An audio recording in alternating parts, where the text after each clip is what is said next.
오늘 말씀은 다윗과 요나단의 우정이라는 제목을 가지고 사무엘하 1장 25절에서 27절까지 말씀을 같이 보도록 하겠습니다. 사무엘하 1장 25절에서 27절까지 말씀입니다.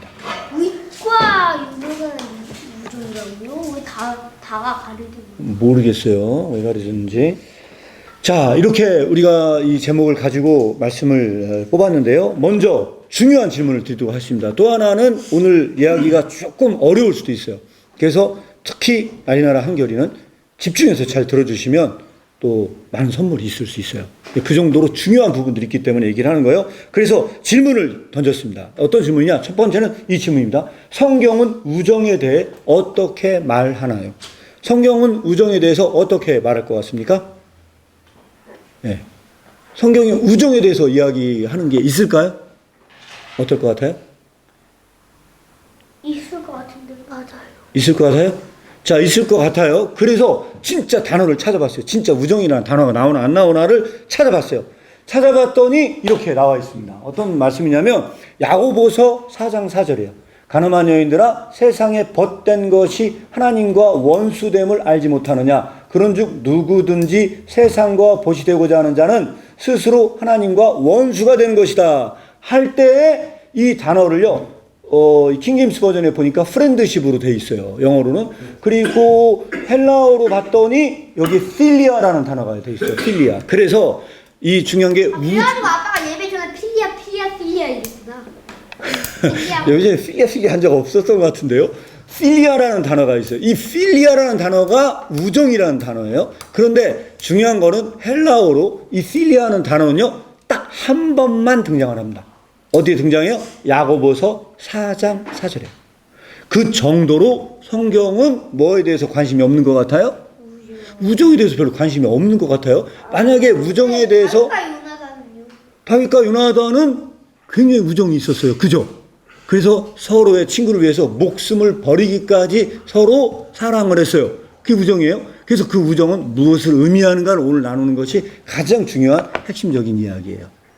그러니까 됐죠? 그래서 이렇게밖에 안 쓰였어요. 그리고 요게 빨간색으로 필로스라고 표현한 건 뭐냐면요, 저게 헬라어로 친구란 뜻이래요. 친구. 그래서 원래 저게 벗이란 뜻인데 우리나라 말 성경에서는 이 세상과 벗된 것이 친구가 된 것으로 이렇게 옮겨지고 있으나 더 엄밀하게 얘기하면 이것은 우정이다, 이렇게 보시면 될 것 같습니다. 아빠가 예배 전에 엄마한테 필리아가 우정이라고 보여줬죠. 네, 맞아요. 자, 근데 여기서 중요한 게 하나 있어요. 그러면 성경은 별 우정에서 관심이 없는 것 같아요, 느낌이. 근데 성경에서 진짜 관심 있는 건 뭘까요? 이거 알아맞힌 사람은 10달란트 줘야 됩니다. 네, 이거, 네? 사랑. 아니, 사랑이 아니고 성경도 친구에 대해서 말하지 않는 건 아니에요. 분명히 친구에 대해서 얘기하고 있어요. 어떤 친구일까요? 이웃사랑. 네? 이웃사랑. 아, 이웃사랑도 있지만 이웃사랑보다도 이 친구에 대해서 성경이 얘기하는 게 있어요. 그래서 오늘 이 성경은 그러면 친구에 대해서 뭘 말하고 있나, 이거에서 더 분명하게 이것을 언급하려고 하는 겁니다. 성경의 관심은 우리가 다윗과 요나단과 굉장히 그 우정을 나눴다, 그래서 요나단이 결국은 다윗을 위해서 희생했다, 이런 얘기 하려고 하는 게 아니라는 거죠. 성경은 그럼 무엇을 말하는 것일까? 자, 그러면 여러분들이 대답을 못하면 10달란트는 날아가고 그냥 다음으로 날아가는 걸 하고 넘어가겠습니다. 자, 이제 어려워서 넘어가는 거예요. 자, 이겁니다. 중요한 것은 하나님과 사람 사이의 우정에 대해서 언급하는 것이 오히려 성경은 더 많다. 그래서 중요한 거는 하나님과 사람 사이의 우정이에요. 그러면 하나님과 사람 사이의 우정에 대해서 말하는 구절이 있을까요, 없을까요? 있어요. 있어요. 그럼 어디 있느냐? 자, 있어요. 그래서 그 구절을 다 모아봤어요. 이 구절을 모아봤는데 구약과 신약에 다 동등하게 나온 것들이 있어요. 그래서 그 구절은 바로 이겁니다. 이사야서 41장 8절 말씀을 보니까 그러나 나의 종 너 이스라엘아, 내가 택한 야곱아, 나의 벗 아브라함의 자손아. 자, 여기서 중요한 건 아브라함을 뭐라고 했습니다? 나의 친구 아브라함이라고 언급할 정도로 아브라함은 하나님의 친구였어요. 이게 언급이 돼 있어요. 그리고 창세기 18장 17절에도 보니까 여호와께서 이르시되 내가 하려는 것을 아브라함에게 숨기겠느냐? 안 숨긴다는 거예요. 아브라함에게 다 오픈하겠다. 왜? 아브라함은 하나님의 친구이기 때문에. 아브라함 위에 모든 걸 다 오픈하겠다. 이게 바로 성경에서 말하는 내용이에요. 그런데 가장 궁극적으로는 요한복음 15장 13절에서 15절까지 말씀입니다. 이 말씀을 보게 되면 사람이 친구를 위하여 자기 목숨을 버리면 이보다 더 큰 사랑은 없나니 너희는 내가 명하는 명령대로 하면 곧 나의 친구다. 자, 여기에서 뭐라고 설명하고 있습니까? 나의 명령하는 대로 하면 그 사람이 나의 친구다. 그렇게 얘기를 하고 있어요. 이제부터는 너희를 종이라 하지 아니. 종은 주인이 하는 것을 알지 못해. 그런데 친구라고 말하는 것은 내가 내 아버지께 들은 것을 다 너희에게 알게 해. 다 같이 우리가 공유하는 거예요. 이게 바로 친구 사이의 관계라는 겁니다. 그래서 성경에 나오는 믿는 자에 대한 여러 가지 정의가 있습니다. 그 정의 중에 하나가 뭡니까? 나는 하나님의 종이다 라고 하는 종으로서의 정체성이 있어요. 두 번째는 뭐가 있습니까? 두 번째는 친구로서의 정체성이 있어요. 친구로서의 정체성.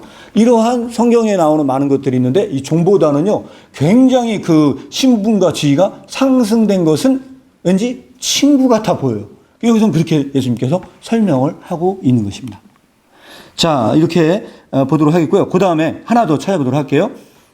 자, 그렇다면 예수님의 친구는 누구냐? 누가복음 12장 4절에도 보면 이렇게 나와 있습니다. 내가 내 친구 너희에게 말하노니 몸을 죽이고 그 후에 능히 더 못하는 자들을 두려워하지 말라. 자, 여기서 중요한 거는 너희가 내 친구 너희에게 말하노니 그랬어요. 예수님은 제자들을 친구라고 불렀어요. 제자들을 친구라고 불렀어요. 그래서 거기 나와 있고요. 누가복음 7장 34절에 보면 더 충격적인 거죠. 인자는 와서 먹고 마심에 너희 말이 보라 먹기를 탐하고 포도주를 즐기는 사람이요 세리와 죄인의 친구다. 이것은 예수님의 얘기가 아니야. 예수님의 얘기가 아니고 그 주변에 있던 예수님을 비판하고 공격하려고 했던 그 바리새인들의 이야기입니다. 그 사람들이 뭐라고 했냐면 예수님은 결국은 세리와 죄인의 친구였다라고 하는 표현이 성경에 나와 있습니다. 여기까지 전반적으로 성경에 나와 있는 이 친구에 대한 설명을 들었는데 우리가 여기서 알 수 있는 사실은 뭐냐면 성경은 어떤 친구에 대해서 관심이 많다? 세속적인 세계에서 다윗과 요나단이 어떤 친구의 관계가 있고 어떤 희생을 했느냐 이거에 대해서는 별로 관심이 없는 것 같다. 성경은 오히려 성경은 하나님과 우리 사이가 친구 사이가 돼야만 한다는 것 이거에 대해서 관심이 있는 거고요. 그리고 요한복음에서는 명확하게 얘기한다. 뭘 얘기합니까? 누가 예수님의 친구다? 누가? 계명을 지키고 따르는 자가 곧 예수님의 친구다. 그 사람 그런 결심을 하고 따르는 사람 누굽니까? 예수님의 제자들이에요. 그래서 누가복음 분명하게 얘기하고 있습니다. 뭐라고 얘기를 하고 있냐면 누가복음 제가 정확하게 구절이 지금 갑자기 기억이 안 나는데 6장 34절인가에 보면요. 뭐라고 나오냐면 제자가 스승보다 높지 못하나 무릇 완전하게 된 사람은 그 스승처럼 될 것이라고 얘기를 하고 있어요. 그런 관계로도 설명을 하고 있습니다. 그래서 여기까지 제 말씀을 드리도록 하겠습니다. 그러면 지금부터 중요한 퀴즈 들어갑니다. 2학년 중요한 퀴즈 들어가요. 자, 여기서 중요한 퀴즈는 뭐냐면 바로 이게 중요한 퀴즈예요. 이 중요한 퀴즈. 아리스토텔레스가 말한 이 우정에 대한 책 가져왔어요. 여기서 니코마코스 율리학이라는 이 책에서 등장을 해요. 그래서 여러분들에게 읽어드리려고 가져왔는데 이 책을 보니까 이 8장부터 이 8장부터가 우정에 대한 이야기를 하고 있어요. 우정에 대한 이야기를 하고 있는데 이 뒤부터는 전체가 거의 대부분 다 우정에 대한 이야기예요. 굉장히 많은 분량의 할애를 내서 이 우정에 대한 이야기를 하고 있는데 자, 중요한 퀴즈예요. 왜 친구를 사랑하는가에 대해서 이 아리스토텔레스가 굉장히 중요한 얘기를 하고 있어요. 여러분들은 니코마코스 율리학이라는 책을 읽진 않았으나 이거에 대해 대답할 수 있다는 건 대단한 거 아니겠어요? 읽지도 않고서 정답. 네. 자, 거기 있으면 안 되고요. 앞으로 오세요. 앞으로 와서 얘기를 할 거예요. 왜 친구를 사랑해야만 하는가를 우리 책을 읽지 않았어도 우리가 난상 토론을 통해서 왜 친구를 사랑해야 되는지를 결론에 도달할 수 있다고 생각을 해요. 자, 왜 아리스토텔레스는 친구를 사랑해야 된다고 말했을까요? 그게 궁극적인 결론이에요. 친구를 사랑하는 아리스토텔레스 하면 철학에서 굉장히 유명한 논의를 했던 사람 중에 하나가 뭐냐면 원인 증명을 했던 사람이에요. 제1원인 증명. 어떤 원인의 원인을 물고 가면요. 맨 꼭대기 상단에 더 이상 대답할 수 없는 왜에 대한 물음에 궁극적 원인이 존재한다는 걸 탐구했던 대표적인 사람이 바로 아리스토텔레스였는데, 이 아리스토텔레스는 여기서도 왜 우리는 친구를 사랑하는지 그 우정의 제1원인을 밝힌 사람이에요. 우정의 제1원인을 뭐라고 말했을까요? 자, 말할 수 있는 사람 20달란트 드리도록 하겠습니다. 20달란트. 혹시 다음에 바로 정답이 나옵니다. 자, 뭐래도 참여하면 적극적인 참여로 인해서 드리도록 하겠습니다. 정답이 아니더라도. 자, 그렇지만 아니면 바로 넘어가도록 하겠습니다. 자, 그러면 바로 넘어가요. 예, 바로 오늘은 별로 참여. 자, 나연아, 바로 넘어가요? 바로 넘어가요? 자, 예, 바로 아니면 혹시 뭐, 이 우정의 제일, 왜 우린 친구를 사랑하는가 혹시 대답할 수 있는 분 있어요? 예. 우린 왜 친구를 사랑해야 될까요? 힌트 들어가도록 하겠습니다. 힌트. 여기서는 두 가지 종류의 우정에 대해서 말을 하고 있습니다. 두 가지 종류의 우정에 대해서 말하고 있는데, 첫 번째 종류의 우정은 뭐냐, 이거 얘기하면 안 되겠구나. 자, 여기서, 예, 제목에 답이 들어있기 때문에 제가 말할 수 없습니다. 아까 책에 제목에 답이 들어있었어요. 사실은요. 네. 월토이고?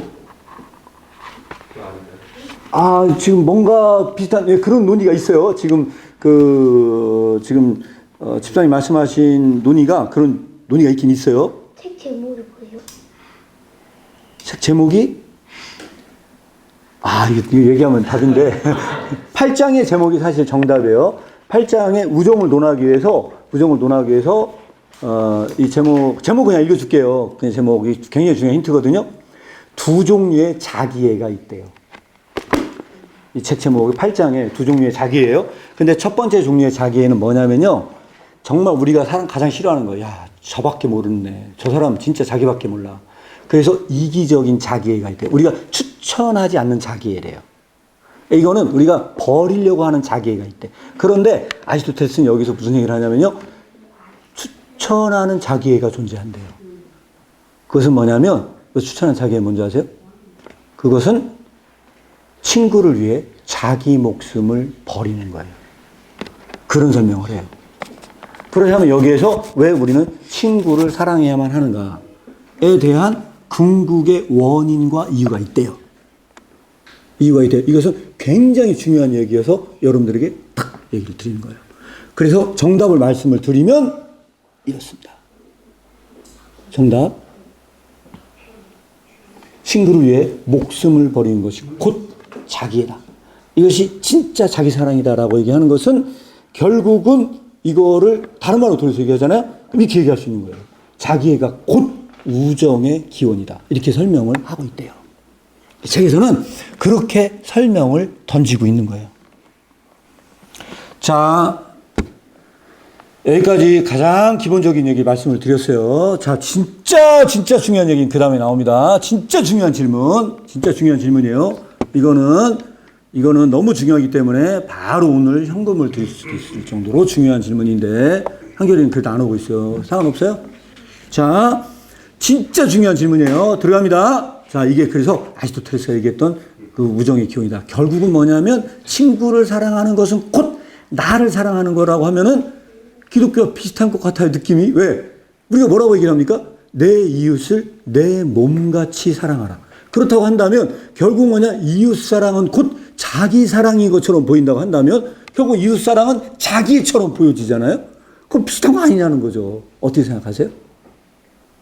그래서 우리는 여기에서 뭘 말하려고 하는 거냐? 이건 이를 치면 던져야 된다는 거예요. 이런 점에서 이웃 사랑과 우정은 무엇이 다른가요? 자, 여기서 이웃 사랑과 우정은 무엇이 다를까요? 말할 수 있는 사람 있어요? 20달란트가 아니고 그냥 현금 드릴게요. 말할 수 있어요. 현금요? 10,000원. 자, 말할 수 있는 사람 있어요? 네. 자, 이런 점에 이웃사랑과 우정은 무엇이 다른가요? 자, 무엇이 다른가요? 자, 힌트 들어가도록 하겠어요. 힌트입니다. 중요한 힌트예요. 이웃사랑과 우정은 무엇이 다른가요? 힌트입니다. 이게 힌트예요. 친구를 사랑하듯 이웃을 사랑하십시오라고 하면 아리스토텔레스는 뭐라 말했을까요? 좀 더 쉽죠? 자, 친구를 사랑하듯 이웃을 사랑하세요라고 말하면 아리스토텔레스는 뭐라 말했을까요? 아리스토텔레스는 어땠을 것 같아요? 자, 이게 가장 중요한 힌트예요. 자, 아리스토텔레스 어떻게 얘기했을까요? 혹시 말하고 싶은 분 있어요? 아리스토텔레스는 뭐라고 얘기했을 것 같습니까? 이분은 네. 그 수가 적다. 그 범위에 대해서 말했을 것 같아요. 아, 범위에 대해서 말했을 것 같아요? 자, 범위에 대해서 말했을 것 같아요? 굉장히 중요한 논의를 했어요. 맞습니다. 이것도 그 중에 하나일 수 있을 것 같아요. 또 혹시 이 부분에 대해서 친구를 사랑하듯 이웃을 사랑하세요. 라고 하면 우린 추정을 생각해 보는 거예요. 이미 아리스토텔레스는 죽고 없었고 그리고 대답을 들을 수는 없어요. 그러나 우리가 상상해서 이걸 한번 생각을 해보는 겁니다. 어떻게 말했을까요? 과연? 선택할 수 있지만 이웃은 그럴 수 없는 것 차이인 것 같습니다. 네, 맞습니다. 그것을 종합해서 더 극단적으로 대답을 시도한다면 어떤 대답이 될 수 있냐? 물론 저도 상상해서 이야기를 하는 거예요. 제 개인적으로 저한테만 의견을 묻는다. 그러면 저는 이렇게 대답할 것 같아요. 아리스토텔레스는요, 화를 냈을 것 같아요. 화를 냈을 것 같아요. 왜 화를 냈을까요? 화를 낸다면? 이웃을 위해서 죽을 수 있냐? 네. 중요한 건 뭐냐면요. 아리스토텔레스에 나와 있는 이 내용들은요. 사실은 엄밀하게 얘기하면요. 그 정도로 나와 비슷한 사람을 사랑하기 원합니다. 그래서 여러분들에게 제가 이걸 다 읽어드릴 수는 없으나 이 책의 맨 마지막에 뒤에 가보잖아요. 그럼 이게 결국은 이 책의 맨 마지막에 이 친구에 대한 이야기에 맨 마지막에 한 얘기가 있어요.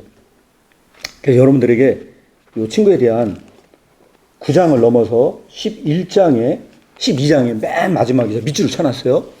12장에 맨 마지막에 이렇게 했어요. 그래서 고결한 것은 고결한 사람들에게서만 배우는 법이다.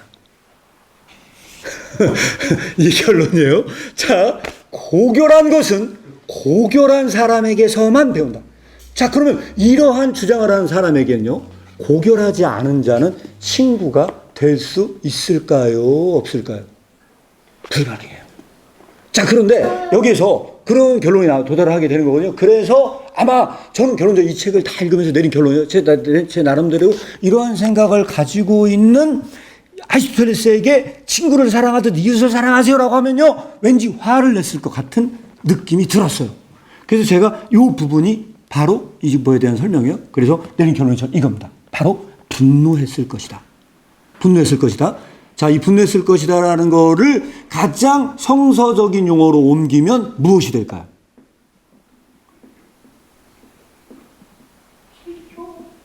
뭐라고요? 엄마가 알려준 것 같은데 이게 바로 성서적인 용어로 옮기면 실족한 거예요. 이웃 사랑에 대해서 실족하게 된 거예요.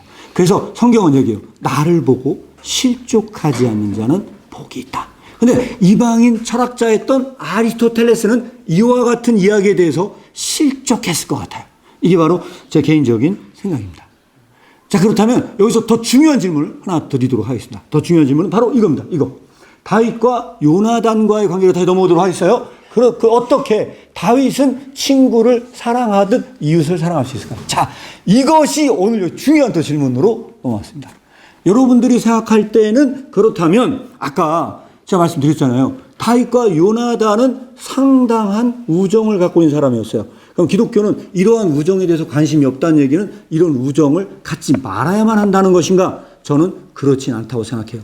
그 우정은 그대로 간직하는 겁니다. 그 우정은 그렇게 간직하되 어떻게 다윗은 그 친구 사랑, 그 우정을 이웃 사랑으로 만들 수 있는가라고 하는 것은 더 구체적인 질문이라고 생각을 해요. 그럼 여러분이 생각할 때는 어떻습니까? 다윗은 그 우정을 이웃 사랑이 되게 만드는 방법을 뭐라고 생각하십니까? 네. 혹시 대답할 수 있는 우리 꼬마 친구들 있어요? 너무 어려워요? 자, 이나라 대답할 수 있어요? 자, 나리는 어떻게 우리는 다윗이 이 너무 어려운 질문을 제가 드렸나 봐요. 그래서 여러분들에게 말씀을 드리면 성서에 나온 이야기로 여러분들에게 말씀 한번 드려보도록 하겠습니다. 자, 그럼 다윗이 친구를 사랑하듯 이웃을 사랑하는 방법을 여러분들이 말씀을 드리면 이렇습니다. 자, 좀 더 구체화시키면서 질문을 던져볼게요. 그러면 자, 첫 번째 질문 이겁니다. 다윗에게 그의 원수는 누구입니까? 사울. 누구예요? 사울. 다시. 사울왕. 맞아요. 사울왕이에요. 그러면 사울왕은 결국은 뭐냐면 다윗의 원수죠. 다윗의 원수예요. 그런데 우리가 이걸 생각해 보세요. 사울왕은 다윗의 원수가 맞죠, 그죠? 다윗의 원수인데 기독교에서는 원수도 우리의 이웃이에요, 아니에요? 기독교는 원수도 우리의 이웃이죠. 원수도 우리 이웃이에요. 그러면 다윗은 그런 사울을 위해 친구를 사랑하듯 이웃인 사울을 사랑할 수 있는가라고 질문을 저는 던져야 된다고 생각을 해요. 이게 제 개인적인 생각이거든요. 어떻게 생각하십니까, 여러분들은? 네? 자, 다윗은 그런 사울을 위해 친구를 사랑하듯 이웃을 사랑할 수 있냐? 여러분들 어떻게 생각하십니까? 다윗은 그런 사랑을 했다고 생각하세요? 여러분들의 평가를 한번 들어보도록 하겠습니다. 어떻습니까? 다윗은 과연 정말 그런 생각을 했는가? 우리 구약에서 이런 물음에 대해서 한번 던져볼 필요가 있다. 그렇게 생각을 합니다. 아니면 적어도 사울은 그런 노력을 다윗은 그런 노력을 했는가? 자, 것으로 결정해보도록 하겠습니다. 여러분들의 의견을 말씀을 드린 거예요. 이거에 대해서 대답하기가 쉽지 않을 것 같아서 이야기를 하는 겁니다. 다윗은 적어도 그런 친구를 사랑하듯 사울을 사랑한 사람이다 라고 긍정적으로 평가한다면 손 들어보세요. 긍정적으로 평가한다. 네, 손 들어주세요. 아니, 그런 것 같지는 않다. 아, 사울은 친구를 사랑하듯 이웃을 사랑한 것 같지는 않다면 손 들어보세요. 네, 지금 딱 한 명 손 들었는데 한결이었어요. 한결이가 손을 들었어요. 혹시 둘 다 같아요. 예. 자, 했는데 저는 저번에 묻는다고 한다면요. 적어도 사울은 노력한 사람이라고 생각을 해요. 왜 그러냐? 아, 다윗은 노력했다 생각을 해요. 왜 그러냐면요. 다 읽어드릴 수는 없지만 우리는 사무엘상의 24장이 나와요. 사무엘상 24장에 보면요. 사울이 블레셋 사람을 따르다가 돌아오매 혹이 그에게 고하여 가로되 보소서 다윗이 엔게디 황무지에 있더이다 하고서 다윗을 잡으러 가거든요. 근데 그때 어떤 일이 벌어지냐? 역으로 다윗이 사울을 죽일 기회를 맞아요. 근데 그때 5절에 충격적인 고백을 해요. 충격적인 고백을 해요. 어떤 고백이냐? 자, 5절만 읽어볼게요. 그때 4절 5절 다 읽어볼게요. 다윗의 사람들이 가로되 보소서 여호와께서 당신에게 이르시기를 내가 원수를 내 손에 붙이리니 내 소견에 선한 대로 그에게 행하라 하시더니 이것이 그날이니이다. 드디어 원수를 죽일 날이 왔다. 다윗이 일어나서 사울의 겉옷자락을 가만히 베니라. 자, 가만히 베니라 그랬어요. 근데 5절이 더 중요하다고 생각을 해요. 5절 말씀에 뭐라고 나오느냐? 이렇게 나옵니다. 그리한 후에 사울의 옷자락 뱀을 인하여 다윗의 마음이 찔렸다. 다윗의 마음이 찔렸다. 자, 다윗의 마음이 왜 찔렸을까요? 다윗의 마음은 왜 찔렸을까요? 저는 이 부분에 대해서 정말 깊이 있게 한번 고민을 해봤어요. 다윗의 마음이 왜 찔렸나? 저는 찔린 이유는 이거라고 생각을 해요. 그가 복수를 결심했었다. 내가 사울을 처단할 것이다. 라고 하는 그 살인의 추억. 내가 죽일 거야! 라고 했던 그 생각이 안 떠올 리가 없었을 것이다. 그러나 그가 겉 옷자락만 벤 것만으로도 하나님 앞에 그가 회개를 했다. 다윗은 그 순간 그가 도저히 사랑할 수 없는 그 원수를 자기 손으로 처단하지 않으려고 하는 그 노력. 저는 이것이 바로 이 다윗과 그런 사울을 위해 이웃 사랑하기 위해 그가 실천하려고 했던 의지적 노력은 아니었냐. 저는 이렇게 이 말씀을 드리고 싶습니다. 그리고 여러분들에게 중요한 질문을 하나 던집니다. 중요한 질문은 이겁니다. 우정이 쉬운 것 같습니까? 이웃 사랑이 쉬운 것 같습니까? 예. 여기서 중요한 건 뭐냐면요. 아리스토텔레스는요. 우정이 대단한 사랑으로 그리고 있어요. 어느 정도 대단한 사랑으로 그리고 있느냐? 사실은요, 이 우정으로 출발해서 결국 뭐냐면 애국심이나 국가를 위해 목숨을 버리는 것조차도 결국 그것은 우정으로부터 출발한 것으로 그리고 있습니다. 그런데 오늘 저는 여러분들에게 다른 도전을 드리는 겁니다. 그러면서 그 우정은 결론적으로 얘기하면 그 우정의 근원은 뭐다? 결국 그것이 자기를 사랑하는 것이다. 그것이 곧 자기다라고 이야기를 하면서 그 이야기를 하고 있고, 이 우정을 아리스토텔레스는 추천을 하고 있는 겁니다. 그런데 오늘 우리가 말하고자 하는 이 성서는요, 그것과 굉장히 내용이 다른 것 같습니다. 어떤 점에서 다르냐? 이 다른 점을요, 궁극적으로 설명하면 바로 이거라고 생각을 합니다. 이 다른 점을 제가 여러분들에게 말씀을 드리면 이렇습니다. 그 다른 점 뭐냐? 이겁니다. 이웃사랑에서 바로 이 자기애가 박살난다. 결국은 이 자기애는 진짜 궁극적으로 뭘 목표로 하고 있냐? 아리스토텔레스가 이것이 곧 자기애입니다 라고 했던 그 셀프를 박살내는 것을 목표로 하는 것이 바로 이 이웃사랑이다. 이웃사랑에서만 그것이 박살이 난다. 따라서 이웃사랑은 자기 부인의 사랑이다. 이렇게 여러분들에게 마지막으로 말씀을 드리고자 하는 겁니다. 이게 기독교의 사랑 이야기고, 이게 바로 하나님과 우정관계에 둔 사람이 해야 할 궁극적인 일이다. 이렇게 말씀을 드립니다. 자, 여기서 지지난 시간에 했던 설교 말씀이 있었어요. 일주만 지나도 우리는 다 까먹는데 지지난주는 빨리 까먹었을 것 같아서 지지난주에 이야기했던 설교를 여러분들과 한번 나누면서 말씀을 결론을 짓고자 합니다. 그것은 뭐냐면 바로 이겁니다. 자, 이겁니다. 계명을 지키면 예수님의 친구가 되지만 이웃을 사랑하면 왕의 법을 지키는 것이고 왕의 친족이 됩니다. 그렇다면 여러분들은 어떻게 되는 것이 가장 큰 신분의 상승이라고 생각하세요? 처음에는 우리가 하나님의 종도 못한, 무보다도 못한 존재, 나는 하나님의 종도 아니야 라고 하는 그러한 죄인된 신분에서 사도 바울이 고백했던 우리는 하나님의 종이 돼요.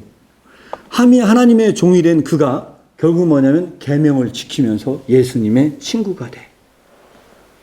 그런데 궁극적으로 그가 왕의 법인 내 이웃을 내 몸같이 네 자신같이 사랑하라는 이 왕의 법을 지키는 것으로 그는 왕의 친족임을 입증할 때,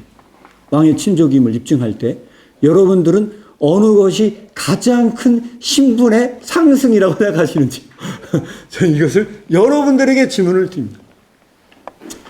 그리고 여기 앉아 계신 모든 분들은 참으로 지키는 이것을 지키기가 너무 어렵지만 바로 이것이 가장 하나님과 닮아가는 것이고 하나님의 형상을 닮은 우리가 하나님을 닮을 수 있는 방법이다. 그래서 여러분들이 그 C.S. 루이스가 쓴 책이 있어요. 그 책이 무슨 책을 썼냐면 4가지 사랑이라는 책을 썼었어요. C.S. 루이스가. 1장에 보면 재밌는 얘기가 하나 나옵니다. 하나님과 가까움이라고 하는 부분에 대해서 2가지 가까움이 존재한대요. 2가지 가까움. 첫 번째 가까움이 어떤 가까움이냐면요. 하나님과 우리가 닮았어. 유사성으로서의 가까움이 하나가 있대요. 우리가 하나님과 닮았어. 이 세상에는 모든 것은 하나님을 닮진 않았어. 그런데 우리가 누구를 닮았어요? 우리가 하나님을 닮았어. 그래서 그것은 뭐냐면 하나님과 유사성으로서의 닮음에 가까움이 존재한다는 거예요. 2번째 가까움이 존재하는데 그 가까움은 뭐냐면 거리로서의 가까움이래요. 거리로서 하나님과 우리 사이에 그 거리가 가까워야 돼. 근데 거리가 가까워야 되는데 거기서 재미난 얘기를 하나 해요. 눈으로 딱 보잖아요. 눈으로 딱 보면요. 마을이 바로 저기 있는 거예요. 굉장히 가까워 보여요. 그래서 하나님과 우리 사이가 굉장히 가까워 보인다는 거예요. 근데 그 마을에 가려고 딱 봤더니 1000m 낭떠러지야. 바로 코앞에가 마을이거든요. 이 거리에 가까움이 존재한다는 거예요. 그런데 그 사이에 절벽이 가로막고 있을 때, 그래서 그가 그 절벽을 인식할 때, 그 가까움은 가장 멀어진다는 거예요. 그래서 그가 그 가까움이 아닌 가장 멀어진 관계가 됐을 때, 그래서 그 절벽이 아니라 그 마을을 가기 위해서 수십 킬로를 돌아가야 할 때, 그거에 대한 인식적인 부분들이 존재해요. 바로 그것이 뭐냐면, 우리가 하나님과 닮았다는 건 굉장히 중요한데요. 그런데 이 왕의 법을 따르지 않는 사람들, 아직도 세속적인 우정 가운데 있는 사람들은요, 아직도 그 절벽 가운데 있는 사람으로서 하나님께 가까이 있는 것처럼 보이지만 그것은 하나의 시각적 착각에 불과하다는 거예요. 우리가 하나님과 정말로 가까워지는 길은 딱 하나만 존재합니다. 그것은 뭐냐면 이 왕의 법을 따르는 길입니다. 우리가 이것을 따라가지 않는 한 어떻게 우리는 하나님과 가까워질 수 있고 우리는 그분과 함께 할 수 없다는 것을 꼭 기억해 두시기 바랍니다. 마지막으로 여러분들에게 하나 질문을 던지도록 하겠습니다. 이 질문은 이겁니다. 왜 우리는 기도해야 합니까? 우리는 왜 기도해야 한다고 생각하십니까? 지금까지 우리가 나눴던 이 논의 중에서 여러분들이 사랑하기에 가장 어려운 사랑은 어떤 사랑이라고 생각하시나요? 가장 어려운 사랑, 그 가장 어려운 사랑은 바로 이겁니다. 저는요, 이웃사랑이라고 생각을 해요. 그래서 나의 힘으로만은 이 사랑을 도저히 행할 수 없게. 여러분들은 그렇게 생각하지 않습니까? 저는 제가 지금까지 우리가 나눴던 이 논의 중에서 그 마이크 꺼야 될 것 같습니다. 가장 어려운 사랑은 어떤 사랑이라고 생각하시나요? 그 마이크가 저기입니다. 그게 아니고요. 컴퓨터와 저 뒤에 있는 거하고 연결되어 있는 것 같은 생각이 들거든요. 네. 자, 그래서 저는 개인적으로 우리가 기도해야만 하는 이유를 말씀을 드리면, 그러는 목사님은 이렇게 이웃사랑을 실천해 왔나요? 라고 묻는다면요. 저도 사실은 어렵습니다. 어려운 사랑이 바로 이웃사랑이고요. 왜 그 정도 어렵냐? 저는 제 피부친 제 가정을 이루기도 어려운 사람이었어요. 그렇게 친족인 나의 가정을 사랑하는 것도 어려운데 전혀 나랑 상관이 없는 그 이웃을 사랑하는 문제가 얼마나 어렵겠습니까? 그래서 저는 이런 점을 본다고 한다면 우리는 더욱더 하나님 앞에 기도할 수밖에 없고 이 이웃사랑을 실천할 수 있도록 더욱더 저는 이 하나님과 관계 속으로 가지 않는 한 이건 불가능하다고 생각을 합니다. 이런 점에서 우리는 누구를 친구로 둬야 되느냐? 우리의 모든 그런 연약함을 다 고백하고 그것을 나눠야 하는 그 하나님을 벗으로 두지 않는 한 이 사랑은 도저히 할 수 없는 사랑이기 때문에 그래서 우리가 하나님께 기도하고 매달려야 되지 않나 생각을 합니다. 여기에 앉아 계신 모든 카리스교회 성도님들이 이웃을 사랑함으로써 더욱더 하나님을 사랑하는 자들이 되기를 축복합니다. 여기까지 말씀을 마무리하도록 하겠습니다.